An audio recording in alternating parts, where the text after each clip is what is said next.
तो मैंने कैटायन बनाया। कैटायन बनाया तो भैया ये तो रेजोनेंस कर गया डबल बॉन्ड के साथ, डबल सिंगल प्लस, और यहां तो आनंद ही आ गया, प्लस सिंगल डबल। देखो बेटा देखो, वापस देखो, वापस देखो, ये देखो, ये देखो, ये देखो, ये है ना बेंजीन। अब देखो जैसे ही मैं हेलोजन हटाऊंगा इस पे प्लस आएगा, और प्लस का मतलब plus single double single double single double single plus single double single double single double plus single double single double single double single plus single double single double single plus. Resonance है, conjugation है, और इससे ज्यादा resonance है। इसका मतलब समझते हैं आप?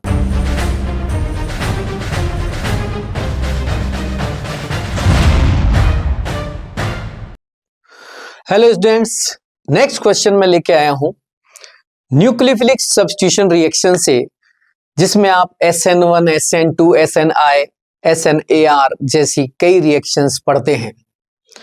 देखो मैं आपको समझाने वाला हूं कि क्वेश्चन किस तरह से आएगा। एक क्वेश्चन बन सकता है इसमें से बहुत अच्छा, अब वो किसी भी एंगल से आ सकता है। हो सकता है आपसे पूछे कि give the reactivity order for SN1 reaction और SN2 रिएक्शन, जो भी आपसे पूछे कि भाई SN1 रिएक्शन के लिए ऑर्डर बताइए या SN2 रिएक्शन के लिए ऑर्डर बताइए, 3-4 कंपाउंड, 2-3 कंपाउंड आपको दे दिए जाए और ऑर्डर पूछ लिए जाए। एक सवाल आ सकता है फाइंड द प्रोडक्ट, कोई रिएक्शन आपको दे दी जाए और रिएक्शन में आपसे प्रोडक्ट पूछ लिया जाए, कैसे करना है।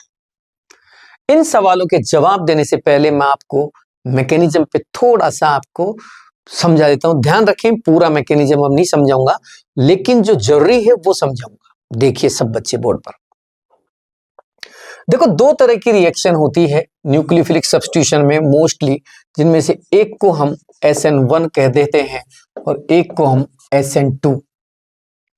SN1 और SN2 में जो ऊपर 1 और 2 लिखा हुआ है, इसका मतलब होता है नंबर ऑफ स्टेप्स, नहीं, number of molecule in first step, I mean number of molecules in slow step, यानी कि number of molecule in initial stage, यानी कि रिएक्शन की शुरुआत कितने मॉलिक्यूल्स ने की है, आई मीन रिएक्शन का ऑर्डर क्या है। सबका एक ही मतलब है, रिएक्शन का ऑर्डर बताइए। अब रिएक्शन का ऑर्डर आपको बताना है, आपसे पूछा जाए तो ये 1 तो है, इसका ऑर्डर SN1 का ऑर्डर 1 होता है, ऑर्डर को ही यहां ऊपर लिखा जाता है। 2 का मतलब ये सेकंड ऑर्डर का रिएक्शन है, इसलिए 2 को यहां लिखा जाता है। ये 1 और 2 नंबर ऑफ मॉलिक्यूल्स को दिखाते हैं जो कि इनिशियल स्टेज पर, यानी कि शुरुआती टाइम में, यानी कि स्लोएस्ट स्टेप में काम में आते हैं। यहां रिएक्शन एक मॉलिक्यूल से स्टार्ट होती है और ये रिएक्शन की प्रोसेस दोनों मॉलिक्यूल से स्टार्ट होती है। देखो सबसे बड़ी चीज, ये रिएक्शन 2 स्टेप्स में होती है, ये रिएक्शन एक ही स्टेप में होती है। मैं ये चीजें नहीं लिखाऊंगा आपको, मैं आपको बोल के बता रहा हूं। तीसरी बड़ी चीज, ये रिएक्शन पोलर प्रोटिक सॉल्वेंट की प्रेजेंस में कैटलाइज होती है, और ये पोलर अप्रोटिक सॉल्वेंट डाल दे तो थोड़ी तेज हो जाती है। इस रिएक्शन और इस रिएक्शन दोनों में थोड़ा सा एक डिफरेंस है, ये भी न्यूक्लियोफाइल की प्रेजेंस में होती है, ये भी न्यूक्लियोफाइल की प्रेजेंस में होती है, लेकिन ये वीक न्यूक्लियोफाइल से ही हो जाती है और ये बड़े स्ट्रॉन्ग न्यूक्लियोफाइल्स की प्रेजेंस में हो पाती है। ये न्यूक्लियोफाइल की कम कॉन्सेंट्रेशन के साथ भी रिएक्शन कर जाते हैं, और यहां रिएक्शन में हाई कॉन्सेंट्रेशन न्यूक्लियोफाइल की चाहिए होती है। एक्वस KOH एक ऐसा बेस है जिसकी प्रेजेंस में आप ये भी करा सकते हैं और ये भी करा सकते हैं। कोई भी बेस आप पानी मिला दीजिए तो वो न्यूक्लियोफाइल का काम करता है, और किसी भी बेस में आप थोड़ा सा अल्कोहल मिला दीजिए या उसको अल्कोहल मिला के गर्म कर दीजिए तो वो ही का बेस जो है एलिमिनेशन रिएक्शंस करवा देता है। मैं KOH को लूं, KOH में पानी मिला दूं या KOH को हाईली डाइल्यूट कर दूं तो वो न्यूक्लियोफाइल की भूमिका में रहेगा और रिएक्शन को एसेन की तरफ लेके जाएगा। और अगर उसी KOH में मैं मान लीजिए अल्कोहल की कुछ ड्रॉप्स मिला दूं, साथ में गर्म भी कर दूं, यानी कि अब वो एलिमिनेशन की तरफ रिएक्शन को लेके जाएगा। ऐसा KOH के साथ नहीं, ये ऐसा हर बेस के साथ कर सकते हो आप NaOH ले लीजिए, उसमें भी यही होगा, KOH में भी यही होगा, AgOH में भी यही होगा। आप अल्कोहल मिलाएंगे, वो स्ट्रॉन्ग बेस की तरह काम करेंगे। आप पानी मिलाएंगे तो वही KOH या बेस जो है न्यूक्लियोफाइल की तरह काम करना शुरू कर देंगे। इसके अलावा SN1 रिएक्शन में रेसिमाइजेशन होने के चांस होते हैं अगर आपने सबस्ट्रेट जो है कायरल लिया है तो, क्योंकि इस रिएक्शन के अंदर जो है इंटरमीडिएट एक कार्बोकैटायन बनता है, और कार्बोकैटायन जब बनता है तो कार्बोकैटायन जो है प्लेनर हो जाता है, sp2 हाइब्रिड हो जाता है। sp2 हाइब्रिड हो जाता है तो इन प्लेन आ जाती है सारी ग्रुप्स जो हैं, तो उसकी एक साइड इधर वाली और एक साइड इधर वाली, दोनों साइड खाली हो जाती है। तो अटैकर जो न्यूक्लियोफाइल है वो आगे से और पीछे से दोनों साइड से अटैक कर सकता है, इसलिए दोनों तरफ से जुड़ के वो दो तरह के प्रोडक्ट बना देता है। वो दोनों प्रोडक्ट एक दूसरे के लिए ऑप्टिकल एक्टिव प्रोडक्ट होते हैं, एक दूसरे के ऑप्टिकल आइसोमर्स होते हैं, एक दूसरे के लिए एनेंशियोमर्स होते हैं, और उन दोनों के मिक्सचर को रेसमिक मिक्सचर कहते हैं। इसलिए मैंने बोला कि SN1 रिएक्शन में रेसमाइजेशन पॉसिबल है, जबकि SN2 रिएक्शन में इन्वर्जन होता है, क्योंकि SN2 रिएक्शन में जब तक हैलाइड नहीं हटता कंपाउंड में से तब तक न्यूक्लियोफाइल जुड़ता नहीं है। यानी कि यहां तो मैंने कहा कि हैलोजन जो है एक्वस KOH जब रिएक्शन करता है तो पहले हैलोजन हट जाता है, जबकि यहां जब रिएक्शन होती है तो रिएक्शन में क्या होता है मेरे बच्चों, यहां हैलोजन डायरेक्ट जो है हटती नहीं है, आपको कोई जो बेस आपने लिया है KOH वो दूसरी साइड से अटैक करता है और इस साइड से हैलोजन हटती जाती है। आप चाहो तो इथाइल ले लो, चाहो तो मिथाइल ले लो, कोई फर्क नहीं पड़ता, कोई भी ले लीजिए। इसलिए ये रिएक्शन तो मैंने कहा कि एक ही स्टेप में हो जाती है, KOH और CH3Cl दोनों का रोल एक ही शुरुआत में ही चालू हो जाता है, जबकि यहाँ एक्वस KOH की केवल प्रेजेंस रहती है। रिएक्शन की स्टार्टिंग तो केवल अकेले इस मॉलिक्यूल से होती है। छोटी छोटी बातें हैं, देखो ये थ्योरी आपको बता रखी होंगी, मैं तो बिना बात आपको ये बता रहा हूँ, क्योंकि ये चीजें तो आप भी पढ़ते हैं, पढ़ के ही आए होंगे, इतने दिनों से पढ़ रहे हैं, तो ये तो पढ़ा ही होगा, ये पढ़ा ही होगा आप लोगों ने, तो उनको मैं डिस्कस नहीं करना चाह रहा था, लेकिन ठीक है, टॉपिक की शुरुआत की है तो थोड़ा बहुत बता दिया। जब भी क्लास में लूंगा ना, पूरी क्लास जिस दिन लूंगा ना SN1 SN2 की या इस मैकेनिज्म की, तब मैं आपको इतना कुछ बताऊंगा इन मैकेनिज्म के बारे में कि आपको वो कहीं नहीं मिलेगा, इतना मटेरियल दे दूंगा आपको। लेकिन बेटा अब जरूरत नहीं है, अब समय कम है, तो हमें बहुत सेलेक्टेड चीजों पे ही फोकस करना है। रिएक्शन ये होती है, मैंने सारी चीज बता दी आपको, PPS वगैरह भी। दूसरी एक और चीज बताने का मैं ध्यान आ गया मुझे कि आपको ये भी ध्यान रखना है मेरे बच्चों कि 3 डिग्री अगर आप हैलाइड लेते हैं तो SN1 की ओर रिएक्शन ज्यादा प्रोसीड करती है। 2 डिग्री लेते हैं तो SN1 एंड SN2 दोनों के चांस बनते हैं, और 1 डिग्री लेते हैं तो मोस्टली SN2 चलती है। ध्यान रखिए, जिनके कैटायन अच्छे बनेंगे वो SN1 ही करेंगे। SN1 इनकी गुड चॉइस होती है, एक्सीलेंट चॉइस होती है, SN2 तो मजबूरी में करते हैं। जब भी कैटायन अच्छे बनेंगे SN1 बनाएंगे, SN1 ज्यादा करेंगे, ज्यादा की बात चल रही है। जिनके कैटायन अच्छे नहीं बनेंगे वो SN2 को प्रेफर करेंगे। ध्यान से सुन लीजिए, मैं ये नहीं कह रहा कि जो SN1 करेंगे वो SN2 नहीं करेंगे, मैं कह रहा हूं मोस्टली वो SN1 करेंगे, मोस्टली वो SN2 करेंगे, मैं ये कह रहा हूं। 2 डिग्री ले लिया, SN1 भी होगा, SN2 भी होगा। अगर मान लीजिए कंडीशन में PPS की प्रेजेंस दे रखी है तो फिर कह देना कि SN1 ज्यादा होगा, और अगर PPS की बजाय PAS की कंडीशन दे रखी है तो फिर SN2 ज्यादा होगा 2 डिग्री के अंदर। और कुछ भी नहीं बोल रहा है तो SN1 एंड SN2 आप दोनों को सही बताइए। मैंने कहा ना SN1 के चांस SN2 के रेस्पेक्ट में ज्यादा ही रहते हैं, क्योंकि SN1 में कैटायन बनता है, कार्बन कैटायन बनना एक्सेप्ट कर लेता है, और SN2 में ट्रांजिशन स्टेज बनती है जहां हिंड्रेंस की वजह से बड़े साइज जैसे ही कार्बन का हो जाएगा, यानी कि कंपाउंड का हो जाएगा, वो हिंडर्ड कंडीशन में क्यों जाना चाहेगा, वो कैटायन बनाने की कोशिश करेगा, क्योंकि SN2 में तो हिंड्रेंस इतना ज्यादा, बाधा इतनी ज्यादा आएगी, रास्ते में रुकावट इतनी ज्यादा आएगी कि न्यूक्लियोफाइल आराम से अटैक नहीं कर पाएगा। कई ऐसे कंपाउंड भी मिलेंगे आपको जिनमें हैलोजन तो लगी मिलेगी आपको 1 डिग्री कार्बन पर, लेकिन उनका बीटा कार्बन 3 डिग्री या 4 डिग्री अगर हो, बीटा कार्बन ध्यान रखें, बीटा कार्बन जस्ट अगला कार्बन अगर 3 डिग्री या 4 डिग्री है तो उसमें भी SN1 ही चलेगी। बात फिर से वही आ रही है, मैंने बोला जो कि जिनके कैटायन अच्छे बन सकते हैं या बनते हैं वो SN1 को प्रिफर करते हैं। मान लीजिए मैंने ये कंपाउंड लिखा, अब आप बताइए, ये वैसे तो देखने में तो 1 डिग्री हैलाइड है, लेकिन ये मैकेनिज्म SN1 करेगा। क्यों? क्योंकि इसका beta carbon, this is alpha, this is beta, beta carbon 4 degree है, ये आराम से अच्छे कैटायन में कन्वर्ट हो सकता है, इसलिए ये SN1 ही करेगा। अच्छा, इसे देख के बताइए देखें, ये कंपाउंड SN1 करेगा कि SN2 करेगा? सोचो, ये देखो, ये कार्बन है, इस पे 1 और 1 2 कार्बन लगे हुए हैं, इसका मतलब इसमें SN1 और SN2 दोनों के चांस बनेंगे। अच्छा, इसे बताइए, इसे देख के बताइए और बोलिए कि यहां कौन सी मैकेनिज्म चलेगी, देख के बताइए कौन सा चलेगा। तो पता लग रहा है साफ साफ कि भाई इसके अंदर ये 1 डिग्री हो गया, देखो है ना 1 डिग्री, लेकिन ये इसका अल्फा और ये इसका बीटा, बीटा कार्बन जैसे 3 डिग्री या 4 डिग्री होता है SN1 के चांस बढ़ जाते हैं। यहां जिस पे लगा है वो 2 डिग्री है, ये देखो SN2 SN1 दोनों के चांस बन गए। पहचानना सीखो, SN1 कब होगा? जब या तो वो 3 डिग्री होगा या फिर जिसका कैटायन अच्छा बनता होगा।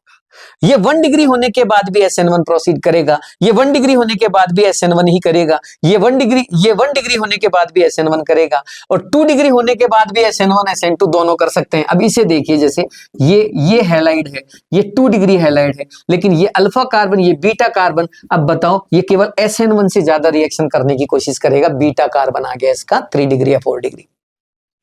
ऐसे पहचानना आप, ये है रीजन, ऐसे नहीं पहचान पाते। दूसरी एक प्रॉब्लम बच्चों के सामने क्या आती है कि सर हमें ये पता नहीं लगता कि इसमें एलिमिनेशन करना है कि सब्स्टिट्यूशन करना है। अरे क्यों पता नहीं लगता तुमको?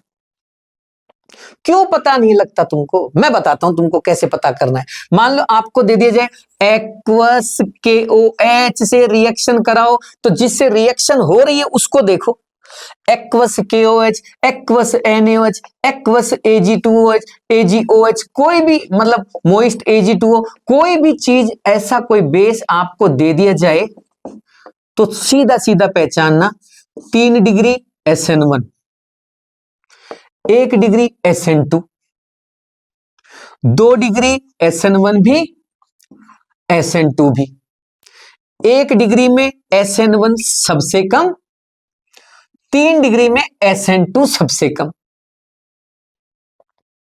पहली चीज, रिएक्शन में मान लो आपसे कहा जाए कि भाई एक हैलाइड है और उसकी रिएक्शन H2O से कराओ तो SN1, OH माइनस से कराओ तो SN2, CH3OH से कराओ तो SN1, OCH3 माइनस से कराओ तो SN2, आपसे कहा जाए अमोनिया से कराओ SN1, NH2 माइनस से कराओ SN2। कहने का मतलब ये वीक न्यूक्लियोफाइल की तरह काम करते हैं, ये स्ट्रॉन्ग न्यूक्लियोफाइल की तरह काम करते हैं। ये अब ये कोई OH थोड़ी, ये कोई H2O से थोड़ी बना है, ये एक्चुअली एक KOH टाइप का कंपाउंड है, ये NaNH2 टाइप का कंपाउंड है, ये कोई NaOCH3 है, मतलब ये सॉल्ट टाइप के कंपाउंड या बेस, स्ट्रॉन्ग बेस टाइप की या वीक स्ट्रॉन्ग न्यूक्लियोफाइल टाइप के कंपाउंड बन गए सारे के सारे। समझ गए? ये सब स्ट्रॉन्ग न्यूक्लियोफाइल का काम करेंगे, ये सब वीक न्यूक्लियोफाइल का काम करेंगे। कोई भी कंपाउंड आपको दिखे न्यूट्रल ऐसा तो समझ जाना न्यूक्लियोफाइल वीक है, और उसी का अगर निगेटिव पार्ट दिखे, एनायन फॉर्म में दिखे, तो समझ जाना स्ट्रॉन्ग न्यूक्लियोफाइल की भूमिका में रहेगा, SN2 करवाएगा। ऐसे एलिमिनेशन में भी वीक बेस E1 करेगा, स्ट्रॉन्ग बेस E2 करेगा। अगर कोई बेस लिखा हुआ है, एल्कोहलिक KOH लिखा हुआ है, तो समझ जाना ये वीक बेस यानी E1 कराओ। और अगर अल्कोहलिक KOH लिखा हुआ है और साथ में गर्म कर रखा है, NaNH2 लिखा हुआ और साथ में गर्म कर रखा है, हीट दे रखी है, समझ जाना एलिमिनेशन होगा। हीट एलिमिनेशन करवाती है, ये मान लीजिए आप, स्ट्रॉन्ग बना देती है उसको, बेस को। ये एलिमिनेशन का चक्कर है। चलो मैं आपको अपनी पॉइंट पे वापस लेके आता हूं। मैं आपको बता रहा था कि बच्चों कैसे SN1 और SN2 होगी। SN1 पहले स्टेप में KOH प्रेजेंट तो रहेगा लेकिन काम कुछ नहीं करेगा। इसकी देख रेख में ये कंपाउंड कैटायन में कन्वर्ट हो जाएगा। कैटायन बनेगा, Cl- अलग हो जाएगा जो K से जुड़ के KCl बना लेगा। जैसे ही ये कैटायन बनेगा, इसके ऊपर एक p ऑर्बिटल फ्री हो जाएगा, क्योंकि ये sp2 हाइब्रिडाइज हो गया, ये sp3 था। वापस देखिए, फिर से समझा। मैंने कहा पहले स्टेप में आयोनाइजेशन होगा, आयन बनेगा, इसका आयन बन गया ये, और Cl हो गया अलग जो K से मिलके KCl बना लेगा। समझ में आ रहा है? फिर अब इसके ऊपर एक p ऑर्बिटल आ गया, देखो क्यों? क्योंकि ये sp2 हाइब्रिड हो चुका है। ये sp3 था, ये sp2 है। sp3 पे एक s 3 p काम में आ चुके होते हैं। sp2 में एक s और 2 ही p काम में आते हैं, तो एक p बच जाता है। अब दूसरे स्टेप में क्या होता है, इस कार्बोकैटायन पर दो दो तरफ से अटैक होने के चांस बन जाते हैं OH के, यानी KOH जब आता है अटैक करने, तो वो दो जगह अटैक कर सकता है, वो इधर से भी और इधर से भी। अब चूंकि ये तो मैंने कायरल नहीं लिया मॉलिक्यूल, लेकिन मान लो ये अलग अलग तरह के कार्बन होते, एक को मैं 1 मान लू, एक को 2 मान लू, एक को 3 मान लू, तीनों अलग अलग तरह के, मतलब एक मिथाइल, एक इथाइल, एक प्रोपाइल, ये तीन अलग अलग चीजें होती, तो फिर अटैक होने के बाद आपको दो तरह की चीजें मिलती। एक बार OH इधर से लगा मिलता और एक बार OH इधर से लगा मिलता। ये दोनों के दोनों एक दूसरे के मिरर इमेज होते, ऑप्टिकल एक्टिव होते, इसलिए रेसमाइजेशन की बात करते हैं अपन की। रेसमाइजेशन हो गया, वो तब होता है जब कायरल हो मॉलिक्यूल। तो ध्यान रखें, केवल 3 डिग्री से मतलब नहीं है, वो कायरल भी होना जरूरी होता है, तभी SN1 के साथ रेसमाइजेशन होगा। यानी कि जिनमें SN1 होती है उनमें हमेशा रेसमाइजेशन नहीं होता। रेसमाइजेशन उन्हीं में होता है जिनमें SN1 तो होती है, साथ में मॉलिक्यूल कायरल होता है। तो कहीं ये मत देख लेना आपको 4 ऑप्शन मिल जाए कि चारों में से बताओ किसमें रेसमाइजेशन होगा, और आप 3 डिग्री की होड़ में लग जाए, 3 डिग्री देखते टिक कर दे। अरे 3 डिग्री के साथ साथ ये भी देख लेना वो कायरल तो है ना। समझ में आ रहा है? ये हुई इस रिएक्शन की बात। अब बात आती है इस रिएक्शन की रिएक्टिविटी ऑर्डर की। तो ऑर्डर कैसे निकालोगे? स्लो स्टेप से तो निकालोगे, और स्लो स्टेप में बना कार्बोकैटायन, तो आप बोलना SN1 reactivity proportional to stability of carbocation. It means जो कार्बोकैटायन आपके सामने है उसकी स्टेबिलिटी चेक करनी है।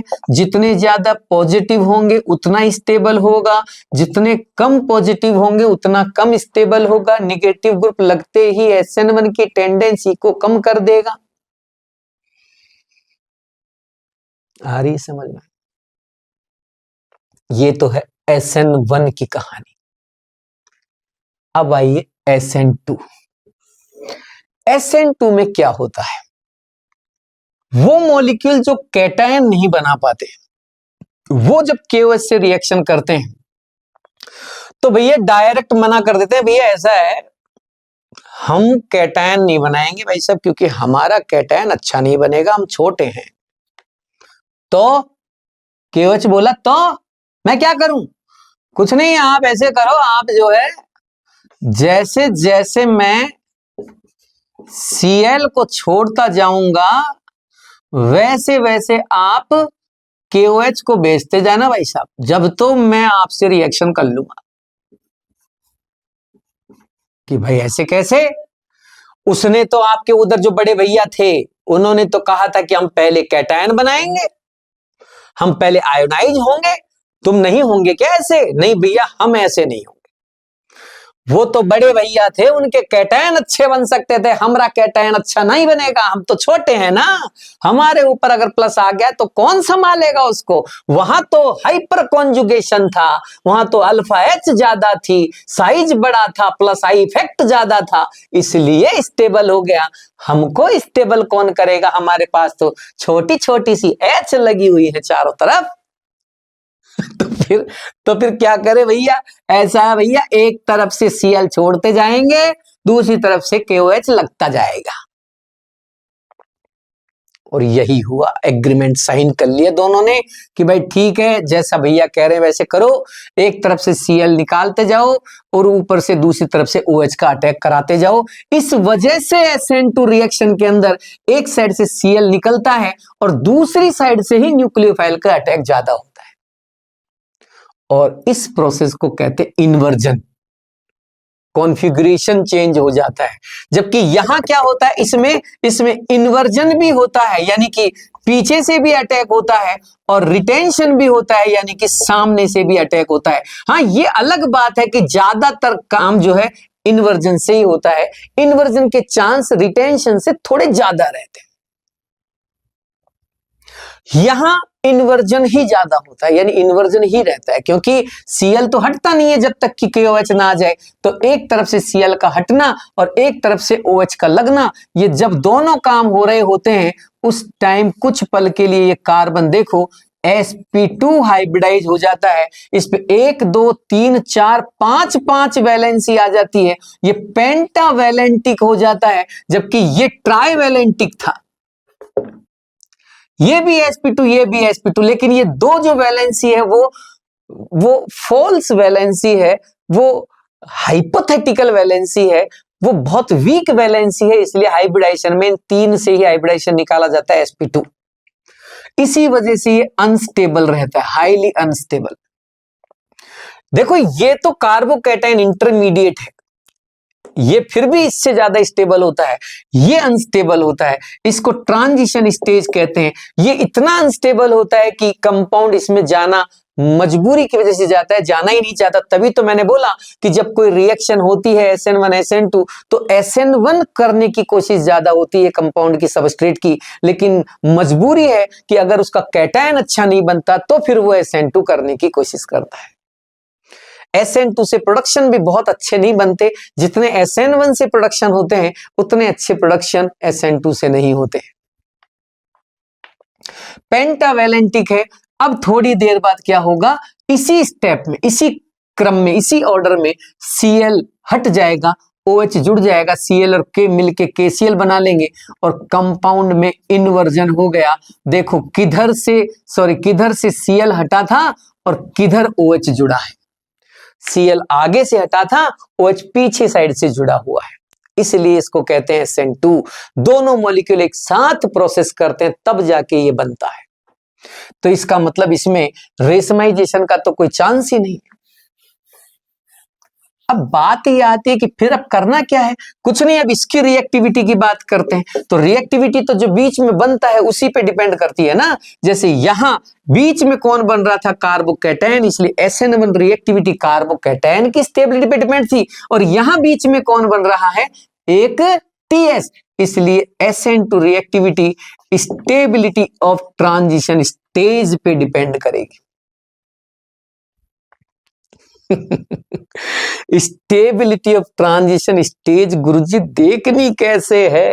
एक और चीज है, ध्यान रखें, ये जो मॉलिक्यूल है, ये जो कंपाउंड है, ये साइज में छोटा होना चाहिए। ये जितना बड़ा होगा स्टेरिक हिंड्रेंस उतना ही ज्यादा बढ़ेगा, और जितना हिंड्रेंस बढ़ेगा SN2 का होना कम हो जाएगा।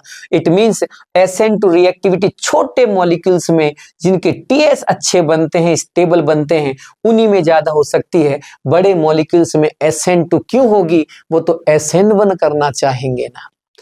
भले ही TS स्टेबल हो तब भी नहीं, TS स्टेबल होगा तो फिर वो SN2 करेगा, ऐसी बात नहीं है। मैं तो कंपैरेटिवली बता रहा हूं कि SN1 और SN2 में से किसी मॉलिक्यूल में SN1 और SN2 दोनों चल रही है तो वो SN2 की बजाय SN1 से रिएक्शन करना प्रेफर करता है।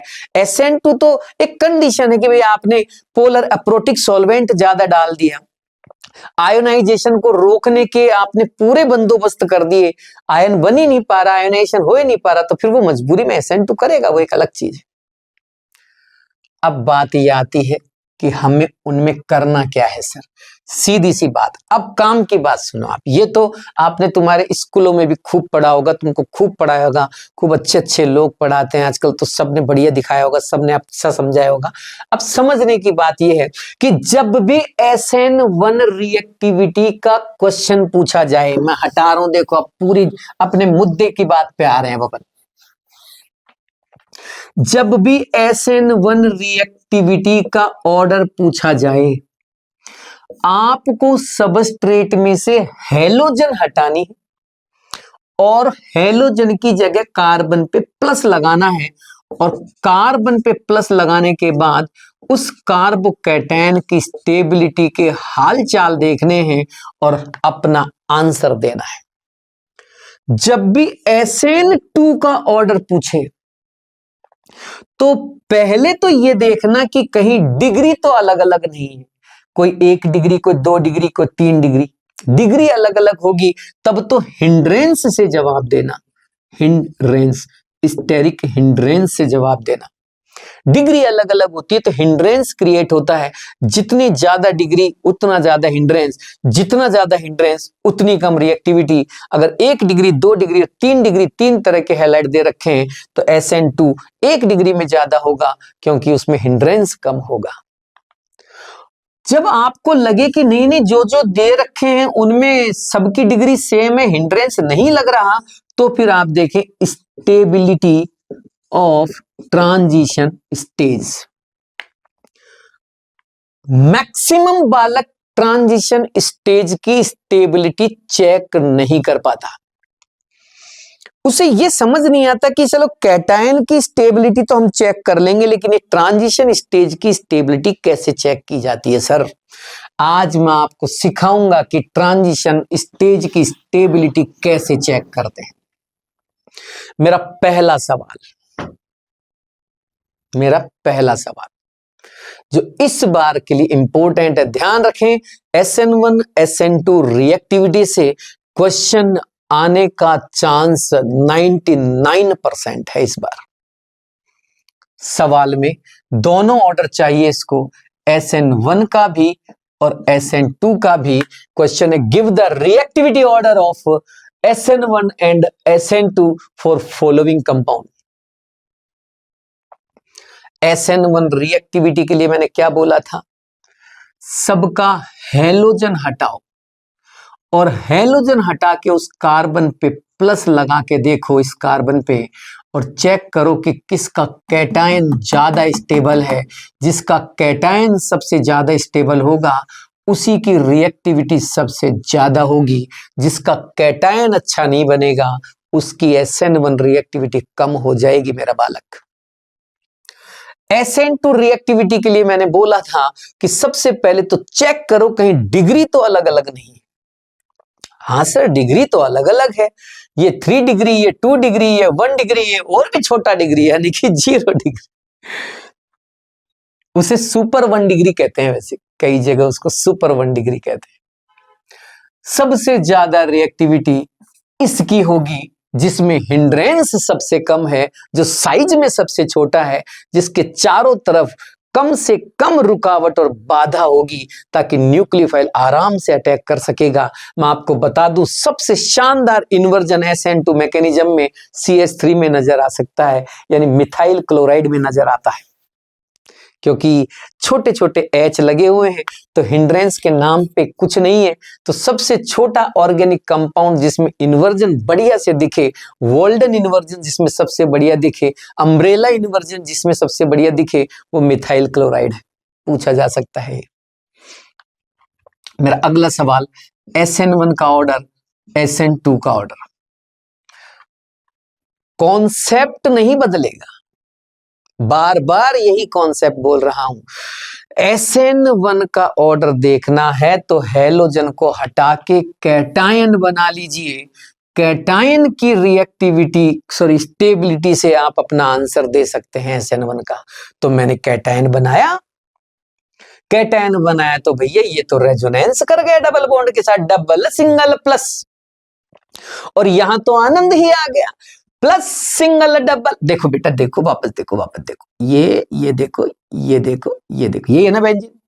अब देखो जैसे ही मैं हेलोजन हटाऊंगा इस पे प्लस आएगा, प्लस का मतलब plus single double single double single double single plus single double single double single double plus single double single double single double single plus single double single double single plus. Resonance है, conjugation है, और इससे ज्यादा resonance है। इसका मतलब समझते हैं आप?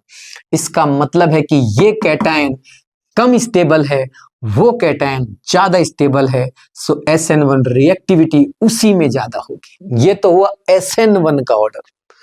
अब वो जो मैं बताने वाला हूं SN2 रिएक्टिविटी का ऑर्डर, जिसमें TS की स्टेबिलिटी चेक करना सिखाऊंगा आपको। TS की स्टेबिलिटी चेक करने के लिए आपको क्या करना है? CH2 double bond CH single bond CH2। ध्यान रखें, SN2 मैकेनिज्म में क्या करते थे आप कि सर हैलोजन हटाते थे और दूसरी साइड से जो है एक न्यूक्लियोफाइल का अटैक करवाते थे। बहुत ही शानदार, यही करते हो ना आप SN2 में। और जब ये कर रहे होते हो उस टाइम एक p ऑर्बिटल खाली रहता है इसके ऊपर, sp2 हाइब्रिडाइज होता है ये कार्बन। ध्यान करो आप, इस वैकेंट ऑर्बिटल को देखना है। ध्यान रखें, कार्बन पे प्लस नहीं लगाना है, प्लस तो SN1 में लगता है। इस वैकेंट ऑर्बिटल का रेजोनेंस क्या इस पाई बॉन्ड से हो रहा है? Yes, this is the vacant orbital resonance, और इस वैकेंट ऑर्बिटल रेजोनेंस की वजह से ये TS स्टेबल हो जाता है। अब बेंजीन के पास चलो। जैसे ही आप यहां से X हटाएंगे, इस पे भी एक वैकेंट ऑर्बिटल आएगा, और वैकेंट ऑर्बिटल आते देखो, vacant orbital single double single double single double single double single double single double single double single, vacant orbital single double single double single double single double, vacant orbital resonance हो रहा है, conjugation बन रहा है। इस वजह से इसकी स्टेबिलिटी इस वाले TS से ज्यादा, सो SN2 रिएक्टिविटी का ऑर्डर भी यही रहेगा कि इसकी स्टेबिलिटी ज्यादा होने की वजह से इसके अंदर SN2 रिएक्शन ज्यादा रहेगी और इसमें SN2 कम। ध्यान रखें, SN1 का ऑर्डर भी यही था और SN2 का ऑर्डर भी यही। इसको देख के कहीं ये मत समझ लेना कि जो SN1 का ऑर्डर है वही SN2 का ऑर्डर। नो, SN1 का ऑर्डर आया अपने रीजन की वजह से और SN2 का ऑर्डर आया अपने कॉन्सेप्ट की वजह से। दोनों के लॉजिक और कॉन्सेप्ट अलग अलग हैं, इनका आपस में कोई रिलेशन नहीं है भैया। इनका ज्यादा इसलिए आया क्योंकि यहाँ TS स्टेबल बना और यहाँ इसका कैटायन ज्यादा स्टेबल बना। अगले सवाल में देखो, फिर से SN1 और SN2 दोनों के ऑर्डर चाहिए भैया को। SN1 का ऑर्डर लिखने के लिए तो मैंने आपको बता ही दिया है कि SN1 में क्या करना है, कैटायन Cl हटाना है और कैटायन बनाना है। Cl हटाना है, कैटायन बनाना है। Cl हटा के जब कैटायन बनाओगे तो कैटायन का इस CO ग्रुप, बाय गॉड बर्बाद हो गया सब कुछ। क्यों? क्योंकि पॉजिटिव चार्ज और माइनस एम ग्रुप के बीच का रेजोनेंस बड़ा ही घातक, खतरनाक और बकवास और बेकार होता है। ये माइनस एम ग्रुप इस कार्बन पे पॉजिटिव आने ही नहीं देगा, ये कैटायन बनने ही नहीं देगा, ये हाईली अनस्टेबल हो गया, ये SN1 रिएक्टिविटी में कम हो गया। इससे बढ़िया तो वो है, कम से कम उसके पीछे अल्फा H है प्लस I ग्रुप है, वो स्टेबल करेगा उसको। SN1 रिएक्टिविटी का ऑर्डर उसका ज्यादा।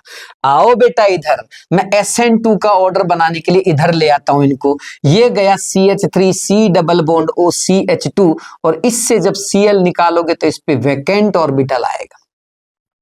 ये रहा CH3CH2CH2, और इससे जब आप Cl निकालेंगे बेटा तो इस पे वैकेंट ऑर्बिटल आएगा।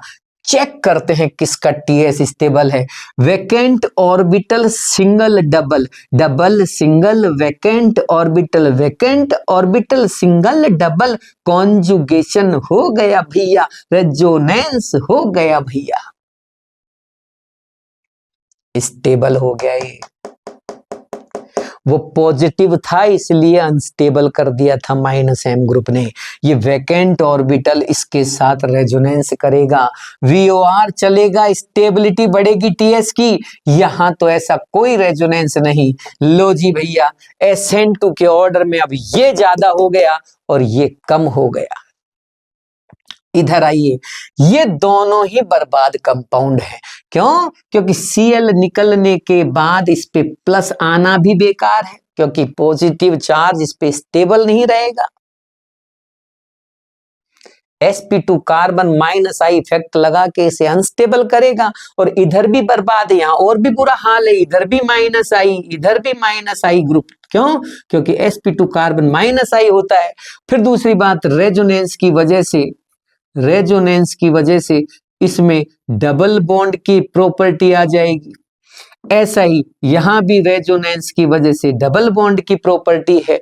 मतलब दोनों ही तरीके से खराब है। ये ना तो Cl टूट पाएगा, ना इधर से Cl टूट पाएगा। दोनों में ना तो SN1 हो सकती है, ना SN2। नेग्लिजिबल SN पहली बात तो हो ही नहीं रही, होगी तो बहुत ही कम होगी, नेग्लिजिबल होगी। लेकिन फिर भी कोई ऑर्डर ही पूछने पे आ जाए तो बता देना कि भाई इसमें फिर भी SN1 और SN2 हो सकती है, उसमें तो बिल्कुल नहीं होगी या बहुत कम होगी। क्यों? क्योंकि वहां बहुत ही कम स्टेबल TS और बहुत ही कम स्टेबल कार्बोकैटायन बनने वाला है। अब मैं लेके जा रहा हूं आपको अगले सवाल पर। ध्यान रखें, मैं आपको SN1 SN2 के क्वेश्चन के साथ साथ हैलोजन डेरिवेटिव के क्वेश्चन भी करा दिया हूं, यही रिएक्शन कराते हैं।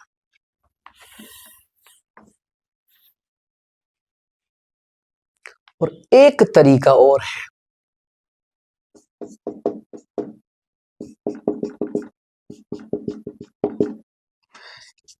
आजकल इसका भी भरपूर यूज हो रहा है, पहले भी होता था अब भी हो रहा है। सीक्वेंस वाला क्वेश्चन पूछा जाता है। कैसे? मैं बताता हूं। आपसे कहा जाएगा कि भाई एक कंपाउंड लिया मैंने, ऐसे दे दिया, या कोई भी दे देगा, कोई जरूरी नहीं, ये जो मन करेगा उसका वो दे देगा।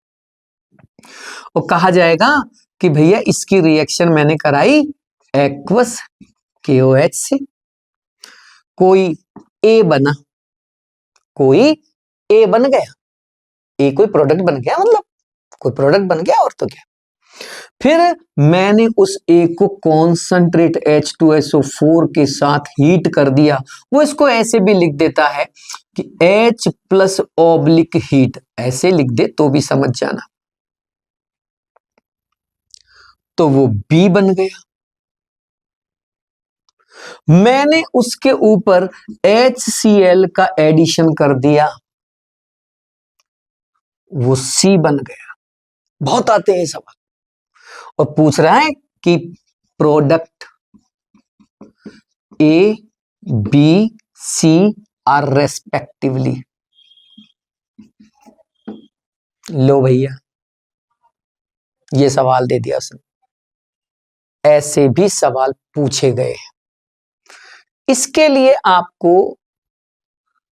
मैं आपको आगे इनकी प्रैक्टिस कराऊंगा, आप चिंता मत करो। लेकिन इसके लिए आपको कुछ रूल्स रेगुलेशन पता होना चाहिए, कॉन्सेप्ट पता होना चाहिए कि कौन सी कंडीशन क्या करवाती है। मैं आपको सारे रूल्स रेगुलेशन और कंडीशन धीरे धीरे वीडियोस के माध्यम से आप तक पहुंचा दूंगा। बस आपको नोट करना है उन चीजों को, क्योंकि ज्यादातर बच्चे मैंने देखा है वो वीडियो को सुन लेते हैं, देख लेते हैं। अरे सुनो देखो, लेकिन जो काम की चीज है उसे नोट भी कर लो। जैसे मान लो कोई ऐसी चीज जो हमने नहीं सुनी पहले कभी, कि सर ये तो मैंने भी नहीं सुना था पहले, ऐसा भी होता है क्या? ये तो मैंने भी नहीं देखा था, मैंने किताब में भी नहीं देखा ऐसा भी होता है क्या? या फिर मैंने इस चीज पे फोकस नहीं किया, ऐसा होता है क्या? तो फिर इसको मैं नोट कर लेता हूं। वो किया क्या आपने? वो भी तो करो। मैं एक एक करके सभी पे आता हूं। सबसे पहले सवाल पर, सवाल को देखते ही समझ जाना कि ये SN1 है। मैंने कैसे पहचाना? देखो भैया, एक तो एक्वस बेस है, और एक्वस बेस की हैलोजन के साथ या हैलाइड के साथ जो रिएक्शन होती है, सॉरी, वो SN1 ही होती है या SN2 होती है। अब चूंकि यहाँ जो हैलाइड है उसको गौर से देखो, ये अल्फा ये बीटा, और हमारे गुरुजी ने हमें बताया है कि बीटा कार्बन अगर 3 डिग्री या 4 डिग्री होता है तो वो SN1 प्रोसीड करता है। तो ये तो कंफर्म है कि ये SN1 है, और अगर ये SN1 है तो पहले तो इसमें आयोनाइजेशन होगा और फिर सब्स्टिट्यूशन होगा। मतलब पहले तो ये इस तरह से आयन में कन्वर्ट होगा, Cl के साथ चला जाएगा और C पे प्लस आ जाएगा। अब इस पे OH का अटैक होगा, लेकिन उससे पहले इस बात को डिसाइड कर लो, चेक कर लो, कंफर्म कर लो कि जो बना हुआ कैटायन है वही स्टेबल है या इससे ज्यादा स्टेबिलिटी इसमें आ सकती है। तो पता लगा इसमें तो इससे ज्यादा स्टेबिलिटी आ सकती है। मैंने बता रखा है, एल्कीन में मैंने सारा बताया था। वो जो मैकेनिज्म आई थी इलेक्ट्रोफिलिक एडिशन, उसमें भी मैंने सारा बताया था कि सारी की सारी कैटायंस स्टेबिलिटी के लिए रीअरेंजमेंट कर सकते हैं। ये hydride shifting, methyl shifting, phenyl shifting जैसे स्टेप्स उठाकर अपने आप को मोर स्टेबल बना सकते हैं। यहां भी यही होगा, हाइड्राइड की शिफ्टिंग होगी और हाइड्राइड की शिफ्टिंग से ये एक स्टेबल कैटायन में कन्वर्ट हो जाएगा। H माइनस निकल के इस पे पहुंच जाएगी और ये पॉजिटिव चार्ज इस कार्बन पे ट्रांसफर रह जाएगा। अब इस कैटायन पर जोड़ दीजिए आप KOH, आपको आपका प्रोडक्ट मिल जाएगा। अगला, इस सवाल को भी मैं समझा चुका हूं, यहां सब्स्टिट्यूशन के माध्यम से आ रहा है, पहले एडिशन की रिएक्शन में आ चुका है। यहां भी KOH के साथ रिएक्शन, यहां भी एल्काइल हैलाइड, यहां भी SN1 चलेगा, क्योंकि हमें बता रखा है कि जब बीटा कार्बन 3 डिग्री या 4 डिग्री होता है तो SN1 चलती है। ये पहले कैटायन बनाएगा, कैटायन बनने के बाद ये अपना ट्रांसफर करेगा बेटा, ये H इधर ट्रांसफर हो जाएगी। देखो फिर से वही हाइड्राइड शिफ्टिंग, हाइड्राइड की शिफ्टिंग करते ही मैंने इस पॉजिटिव को यहां ट्रांसफर कर दिया और इस पे लगा दिया। ये कौन? ये OH बन गया प्रोडक्ट। लेकिन बट किंतु परंतु मैंने पहले भी समझाया था कि प्रोडक्ट ये सही है, मना नहीं है, ये सही है, कोई दिक्कत नहीं है, लेकिन ये तब तक ही सही है जब तक ये नीचे वाला प्रोडक्ट ऑप्शन में नहीं है। ये 1 डिग्री था, ये 3 डिग्री में कन्वर्ट हो गया और थोड़ा बहुत बन गया, ठीक है, मैं मना नहीं कर रहा हूं। रियल तो इसमें क्या होता है, रिंग का एक्सपेंशन होता है, बॉन्ड की शिफ्टिंग होती है, पूरा का पूरा बॉन्ड शिफ्ट हो जाता है इसके अंदर की तरफ। कैसे? मैंने पहले भी समझाया, फिर बता रहा हूं। ये बॉन्ड यहां जो जा रहा था यहां की बजाय यहां जाके जुड़ता है और ये पॉजिटिव चार्ज इस पे कमी आ गई ना, बॉन्ड हट गया, इसलिए इस पे ट्रांसफर हो जाता है और ये डिजाइन कन्वर्ट हो जाती है इस तरह से 6 कार्बन की रिंग में और इस रिंग पे जाके जुड़ता है OH। तो भैया समझने की बात ये है, ऑप्शन में अगर 6 की रिंग का नहीं दे रखा है आंसर तो आप 5 की रिंग वाले को टिक करना, अदरवाइज यही इसका मेजर प्रोडक्ट है जिसमें रिंग एक्सपेंड होके बड़ी हो गई है। अगली स्ट्रक्चर, अगले सवाल को देखें। Cl और ये KOH, एक्वस KOH है यानी कि वीक न्यूक्लियोफाइल है। Cl हटेगा और Cl हटने के बाद इस पे बन जाएगा पॉजिटिव चार्ज। यहां एक और नई चीज देखने को मिलेगी आपको, ये रिंग एक्सपेंड तो हो नहीं सकती, ये कॉन्ट्रैक्ट हो जाएगी क्योंकि 4 की रिंग पॉजिटिव लगी हुई, स्टेबल अच्छी नहीं लग रही है। स्टेबिलिटी को बढ़ाने के लिए ये कुछ इस तरह से गेम खेलेगी। अब देखना, यहां तक बना दिया, ये बॉन्ड जो यहां जोड़ना था वो वहां जुड़ने की बजाय अब वो कहां जाके जुड़ता है, यहां जाके जुड़ जाता है। जब ये बॉन्ड यहां जुड़ जाता है तो डिजाइन को गौर से देखिए, ये डिजाइन कुछ ऐसी हो जाती है, आप पहचान रहे होंगे इसे, डांसिंग रेजोनेंस वाली स्ट्रक्चर है जिसमें सिग्मा रेजोनेंस होता है, फुली इक्विवेलेंटिक 3 स्ट्रक्चर बनती है। सब बता चुका हूं मैं, बार बार रिपीट करने के लिए इतना टाइम नहीं है तुम लोगों के पास बेटा, क्योंकि तुम्हें और भी चीजें करनी है। तो जल्दी से इसको देखो, पीछे वाली वीडियो में पूरा मैंने एक्सपेंशन और कॉन्ट्रैक्शन सिखा रखा है। इधर इसके बाद ये ऑलरेडी स्टेबल हो गया है, अब आप इस पे आप अपना न्यूक्लियोफाइल जोड़ दीजिए, न्यूक्लियोफाइल जुड़ते ही आपको आपका प्रोडक्ट मिल जाएगा। इसको कहते हैं रिंग कॉन्ट्रैक्शन। यहां रिंग बड़ी नहीं हुई, रिंग छोटी हो गई है, this is ring contraction, ring संकुचित हो गई, छोटी हो गई। मेरा अंतिम सवाल, CH3 CH2 CH2 Cl, aqueous KOH से आपने रिएक्शन कराई और इसका एल्कोहल बना दिया। गौर से देखें, यहां ये 1 डिग्री है इसलिए ये SN2 को ही प्रिफर करेगा। आप SN2 करा के और अल्कोहल बना देना, CH3 CH2 CH2OH, this is the A। समझे? अगर वो PPS वगैरह की प्रेजेंस लेता है तो आप SN2 तक भी करा सकते हैं, सॉरी SN1 भी करा सकते हैं। ये SN2 से आपको प्रोडक्ट मिला है। अब इस प्रोडक्ट को आपने कॉन्सेंट्रेट H2SO4 के साथ हीट किया। जब भी स्ट्रॉन्ग हीट करते हैं किस एसिड की प्रेजेंस में, एक कॉन्सेंट्रेट एसिड की प्रेजेंस में हीट दे रखी हो, H+ हीट लिखा हुआ हो, तो समझ जाना रिएक्शन में डिहाइड्रेशन करना है, डिहाइड्रेशन करना है। और डिहाइड्रेशन करने का तो पता ही है आपको, डबल बॉन्ड जनरेट होगा 2 कार्बन के बीच में और एल्कीन बन जाएगी।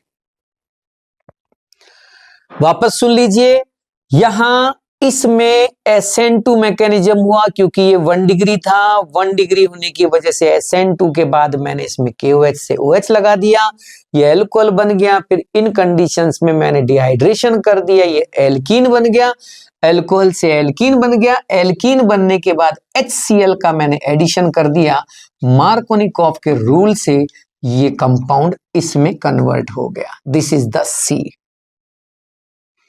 एक बार फिर से सुन लीजिए, यहां इस रिएक्शन में CH3 CH2 CH2 Cl SN2 mechanism हुआ, एक्वस KOH की प्रेजेंस में यहां OH लग गया, एल्कोहल बन गया।